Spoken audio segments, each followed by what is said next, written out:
Good morning and a very, very happy morning. We are reading Be Your Future Self now. We are on page number 101. The book is written by Benjamin Hardy और हम सच्चाई number 5 पे आ गए हैं. Truth #5. वो कहता है failing as your future self is better than succeeding as your current self. कि अगर आप अपने फ्यूचर सेल्फ को देखते हुए आज के दिन हार रहे हैं, वो बेटर है कि आप अपने करंट सेल्फ से जीत रहे हैं. तो यहाँ पे जोश वेटकिन है. उनका कहना है कि जिस समय आप ट्रेनिंग में होते हैं, अपने जीवन का निर्माण कर रहे होते हैं, उस समय अगर आप विलिंग होते हैं कि आप नुकसान में इन्वेस्ट करें और ब्लो आफ्टर ब्लो यानी मुक्का आफ्टर मुक्का यानी कुछ ना कुछ खाते चले जाएं, यानी कोई नुकसान कोई जो एक पेन होता है ट्रेनिंग का वो लेते हैं, तो ये आपको आगे ज़िंदगी के अंदर आगे लेके जाता है. ये जो बात है ना, ये मैंने शुरू करी पढ़ने के लिए तो मुझे भी बड़ा ही अजीब सा लग रहा था कि ये बोल क्या रहा है, लेकिन इसके आगे जब आप इसका मीनिंग समझेंगे तो आप हैरान रह जाएंगे कि व्हाट इट इज़. दो जिंदगियों की एग्जाम्पल हैं. एक है चेस प्लेयर जॉश वेडसिंग वेड्सकिन का. ये ना सारे नाम थोड़े डिफरेंट हैं तो मेरे से प्रोनाउंस कम अच्छे से होते हैं. तो वो अपनी माँ के साथ में एक वॉशिंगटन स्क्वायर पार्क में जा रहा था. वहाँ पे उसने कुछ सड़क के ऊपर लोगों को चेस खेलते हुए देखा और उसने उसके बाद में चेस खेलना शुरू किया. पहले चेस खेलने सीखते वक्त वो हारा और फिर उसने अपनी पहली जीत की मास्टर रैंक प्लेयर एडवर्ड फ्रम्किन के अगेंस्ट. 15 साल की उम्र में वो नेशनल मास्टर बन चुके थे. 16 साल की उम्र के अंदर वो इंटरनेशनल मास्टर बन चुके थे. जब वो 12 साल के थे तो उनके फादर ने उनके ऊपर एक बुक भी पब्लिश की और वो स्टोरी मोशन पिक्चर बनकर आई.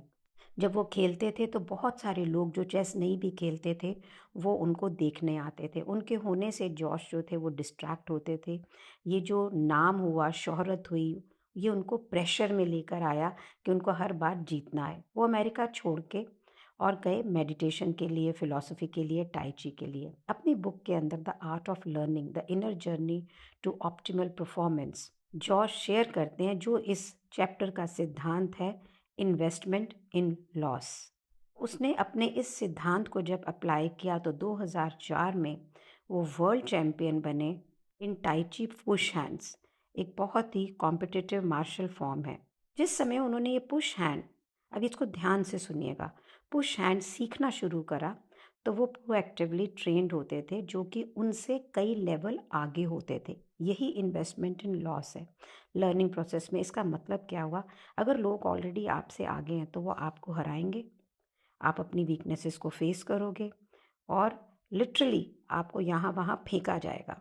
जॉश के लिए इन्वेस्टिंग इन लॉस एक डेलिब्रेट प्रैक्टिस थी. डॉक्टर एंड्रस एरिक्सन जो कि लीड रिसर्चर हैं on deliberate practice and expert performance deliberate practice के लिए, उसका मीनिंग के लिए वो कहते हैं कि एक नेचुरल हमारी इंक्लिनेशन है कि हम ऑटोमेटिसी देख लेते हैं, एक एबिलिटी देख लेते हैं कि हम किसी भी काम को बिना किसी कॉन्शियस एफर्ट के करें. ये हमारे काम आता है अगर हमने जूता बांधना है, हमने ड्राइविंग करनी है ताकि हमारा दिमाग और काम कर सके. लेकिन रिसर्च क्या कहती है कि आप किसी भी काम को अगर 20 साल तक प्रैक्टिस कर लेते हैं ना, तो आप यूजुअली उसमें लेस स्किल्ड हो जाते हैं. एक फ्रेशर आता है वो उस चीज़ के अंदर ज़्यादा स्किल्ड होगा, आप ऑटोमेट हो के एक मीडियोकर लेवल पे भी रह जाते हैं क्योंकि आपका एक हैबिचुअल वे ऑफ थिंकिंग हो जाता है, हैबिचुअल वे ऑफ एक्टिंग हो जाता है. आप अपने मॉडल्स को अपडेट नहीं करते हो, अप्रोचेस को अपडेट नहीं करते हो. आपके पास में 20 साल मतलब काम करते करते नया एक्सपीरियंस नहीं हो रहा है. आप हर बार वही काम करना शुरू कर देते हो जो आप इतने सालों से करते हुए आ रहे हो, तो आप आगे नहीं बढ़ रहे.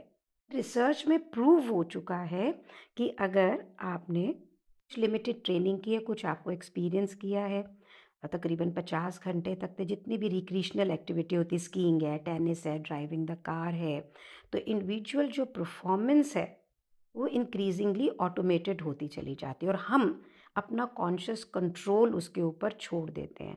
अब हम स्पेसिफिक इंटेंशनल एडजस्टमेंट नहीं करते, अरे ऐसे कर ले तो और बेटर हो जाएगा, अरे वैसे कर ले तो बेटर हो जाएगा. जिस समय हमारी परफॉर्मेंस इस लेवल ऑफ ऑटोमेटिसिटी पे चली जाती है, एफर्टलेस हो जाती है ना, तो अब कितना मर्जी हम उसमें काम करते रहें, आप इम्प्रूव थोड़ी करेंगे. हाँ, कोई रिफाइन नहीं होगा कुछ भी. आपकी परफॉर्मेंस हायर लेवल की हो ही नहीं सकती है। इसको आप कॉन्ट्रास्ट में अगर देखें, तो अगर आप कोई एस्पायरिंग एक्सपर्ट है कि भाई मैं इस चीज़ के अंदर एक्सपर्ट होना चाह रहा हूँ, तो आप उसको बराबर बराबर बराबर इम्प्रूव करोगे। तो ये ज़रूरी है कि एक की चैलेंज जो होता है कि हम इसको ऑटोमेटिसिटी में चले जाएं, उसमें ना जाके हम उसके ऊपर वर्क करें, अपनी स्पीड को इंक्रीज़ करें, एक्यूरेसी को बेटर करें, अपने एक्शंस को कंट्रोल करें। सो जो एक्सपर्ट्स होते हैं वो बिल्कुल डिलेबरेटेडली कंस्ट्रक्ट करते हैं, ढूंढते हैं ट्रेनिंग सिचुएशंस जहाँ पे वो डिज़ायर्ड गोल्स को पा सकें। हम गुड होने के बाद ग्रेट की तरफ मूव नहीं करते, बस गुड ही रह जाते हैं। तो ये जो डेलिब्रेट प्रैक्टिस है, ये ऑपोजिट है एक हैबिट बनने का, एक ऑटोमेटिसिटी होने का। हैबिट आपके ऑटो पायलट है और डेलिब्रेट प्रैक्टिस रिक्वायर करती है एक बिल्कुल कॉन्शियस एफर्ट, एक अटेंशन टुवर्ड्स अ स्पेसिफिक उद्देश्य, एक चैलेंजिंग उद्देश्य। हैबिट आपका आज का आज है कि ये मेरी आदत हो गई है, और डेलिब्रेट प्रैक्टिस कहाँ फोकस्ड होती है, जो आप फ्यूचर सेल्फ चाहते हैं। तो अगर आप अपनी हैबिट्स में वापस चले जाएंगे ना, तो आपको ये कभी नहीं पता लगेगा कि आप एडवांस कैसे करेंगे। इसी तरह से जो जॉश का इन्वेस्टमेंट इन लॉस स्ट्रेटजी थी, अब आपको मालूम पड़ गया, अब आगे जाओगे उसके लिए और काम करोगे, नहीं तो ऑटोमेट में चल रहे हो। ये अल्टीमेट फॉर्म था जॉश की जो इन्वेस्टमेंट इन लॉस है। तो डिलिब्रेट प्रैक्टिस करने पर उसने एक्सप्लेन करा कि उसने शुरू में पुश हैंड सीखते वक्त इसको कैसे किया।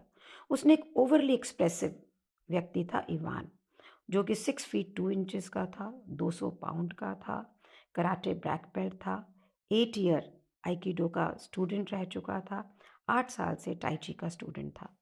जॉश बताते हैं अपने रियल एक्सपीरियंस में, जब वो मेरे पास में आया और मेरी बॉडी ने उसकी बॉडी से इम्पैक्ट को जब बर्दाश्त किया, तो मुझे ये कुछ नहीं पता था कि मैं कैसे करूँगा। ऐसे लग रहा था जैसे कोई फ्रेट ट्रेन मेरे ऊपर बिल्कुल चढ़ी आ रही है, और मेरे को ऐसे लग रहा था मैं एक पंचिंग बैग की तरह हूँ। अब मेरे पास दो ऑप्शन थे कि या तो मैं अवॉइड करता इवान को, या हर क्लास में उससे पिटाई करता। वो कहते मैंने बहुत सारे महीने स्पेंड करे इवान से बैश्ड अप होने में, मेरी पिटाई मैंने खाई। ये आसान नहीं था, मैंने इन्वेस्ट किया लॉस में, कि ऐसे लग रहा था कि मैं एक दीवार के आगे खड़ा हुआ हूँ और मैं हर रोज़ घर लंगड़ाता हुआ जाता था। तो ये नॉन ट्रेडिशनल जो अप्रोच थी, ये क्या है, आप फेल हो रहे हैं at the level of future self rather than succeeding in the level of current self.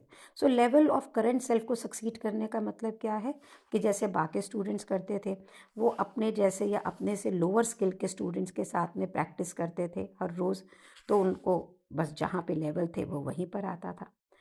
ये स्टूडेंट्स इन्वेस्ट इन लॉस नहीं कर रहे थे जैसे कि जोश कर रहा था। वो कंफर्टेबल थे कि वो अपने लेवल पे हमने कुछ बेटर कर लिया, कुछ बेटर कर लिया उसी के लिए। ये जो डेलिब्रेट प्रैक्टिस होती है ना, ये बहुत पेनफुल है। सिर्फ यहाँ तो पिटाई की बात हो रही है, for anything in the business मैं अभी बस ये करके पैसे कमा लूँ, या मैं आगे देखते हुए अपने आप को ट्रेन करूँ, अपनी टीम को लेकर जाऊँ, करूँ, इट्स वेरी वेरी पेनफुल। और ये डेलिब्रेट प्रैक्टिस कौन कर सकता है, सिर्फ वो कर सकता है जिसके पास अपने फ्यूचर सेल्फ की बिल्कुल क्लियर पिक्चर हो। बहुत बड़े बड़े researchers like doctor Thomas Suddendorf, मलीशा ब्रेनम्स, डॉक्टर काना इम्यूटा, ये बिल्कुल टॉप रिसर्चर्स हैं फ्यूचर सेल्फ और प्रोस्पेक्शन के ऊपर। वो कहते हैं कि आप सिर्फ फ्यूचर सेल्फ को इमेजिन करके ही, ये मेरा फ्यूचर है, अपने स्किल को इम्प्रूव कर सकते हैं, मोटिवेटेड रह सकते हैं, प्लान रह सकते हैं और एग्जीक्यूट करते हैं ताकि आपके स्किल बेटर हो विद डिलिब्रेट प्रैक्टिस। जॉश ने बिल्कुल ऐसा ही सोचा, उसे बिल्कुल क्लियर था कि वो क्या चाहता है। और दुनिया के बहुत से लोग ये मानते हैं कि जॉश जो है वो लीडिंग एक्सपर्ट रहे in learning and high performance. और जॉश ने खुद बोला कि मैंने अब ये रियलाइज़ किया कि मैं कोई टाई ची में या चेस में बेस्ट नहीं हूँ, मैं बेस्ट हूँ in the art of learning, मुझे सीखना कैसे है।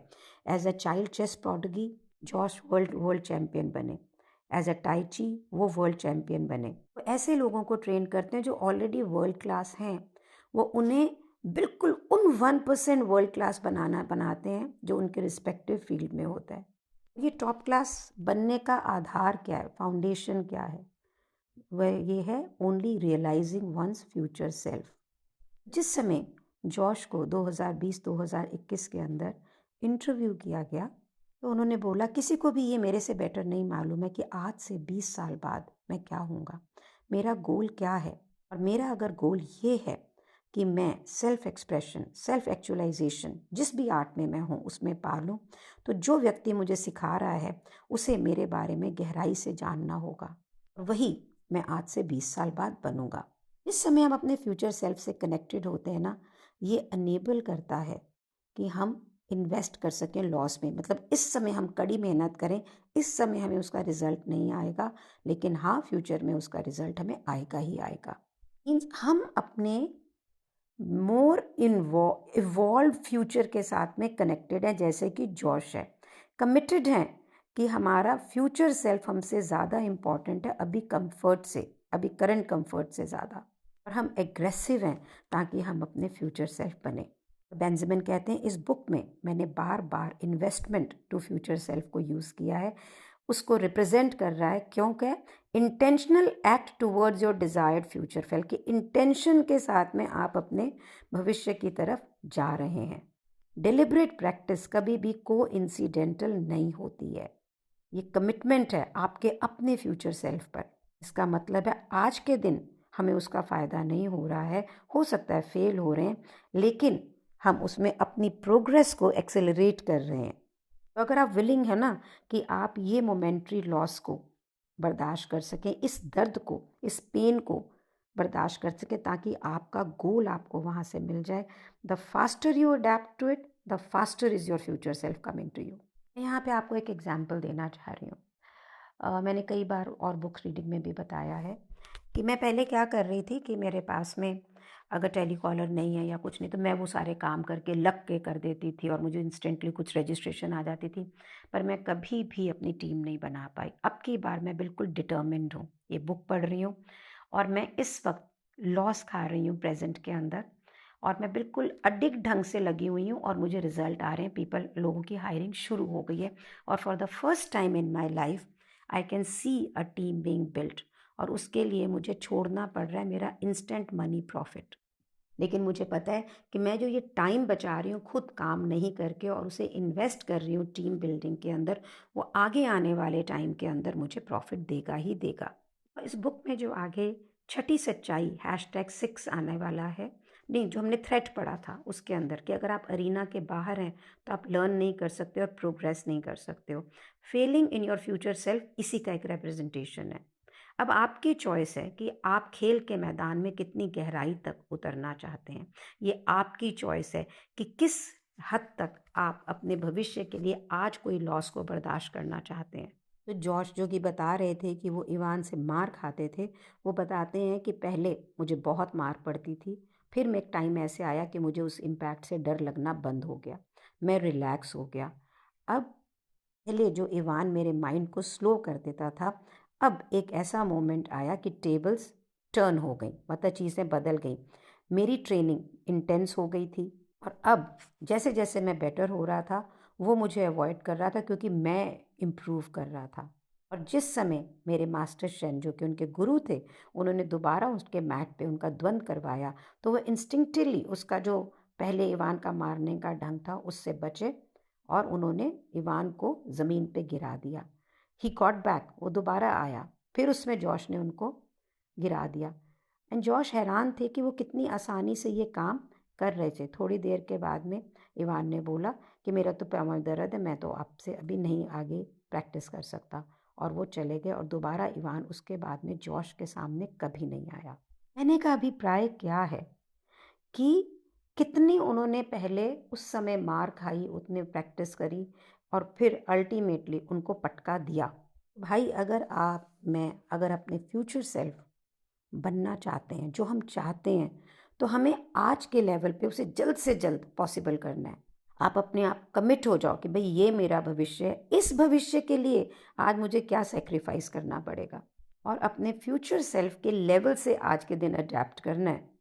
इसके लिए आपको बहुत सीरियस ट्रेनिंग भी चाहिएगी, ह्यूमिलिटी भी चाहिएगी और फीडबैक भी चाहिएगा। आसान थोड़ी है सामने दिखते हुए प्रॉफिट को छोड़ना, इसलिए कि मेरे भविष्य में मुझे ये चाहिए। हम बहुत बार एक ऐसे बिजनेसेस को रन करते देते हैं जो हमें बहुत थोड़ा प्रॉफिट दे रहा होता है या जान लगा के भी प्रॉफिट दे रहा होता है, हम डर के मारे बंद नहीं करते हैं। लेकिन हमारे पास ऐसे आइडियाज़ होते हैं कि इसमें अगर हम ये चेंज करके ये ऐसा ले आएँ या ऐसा कर दें तो हमें बहुत ज़्यादा प्रॉफिट आएगा, पर उसके लिए हो सकता है उस यूनिट को एक बार टेम्परेरी क्लोज़ करना पड़े, बट पुरानी मशीनों को निकालना पड़े या नई टेक्नोलॉजी को लाना पड़े या खुद को ट्रेनिंग देनी पड़े। हम नहीं करते हैं और ये हम नेचुरली अवॉइड करते हैं, क्योंकि जो हम ऑलरेडी कर रहे हैं हम बड़े कंफर्टेबल होते हैं उसको करने के लिए। उस समय जो छोटी छोटी विन्स मिलती है हमें कितनी अच्छी लगती है, लेकिन अगर आप अपना फ्यूचर सेल्फ बनना चाहते हैं तो then investing in loss is what going to be there for you. Do it, do it, do it. Do share please audio videos with many people. मुझे भी कमेंट करके ज़रूर बताएं कि क्या आप इससे इंस्पायर्ड हैं कि नहीं। I am really inspired with this and thank you so much. मेरी ज़िंदगी में भी बहुत परिवर्तन आता है क्योंकि आप मेरे साथ हैं। Thank you so much for being in this journey with me. Thank you so much.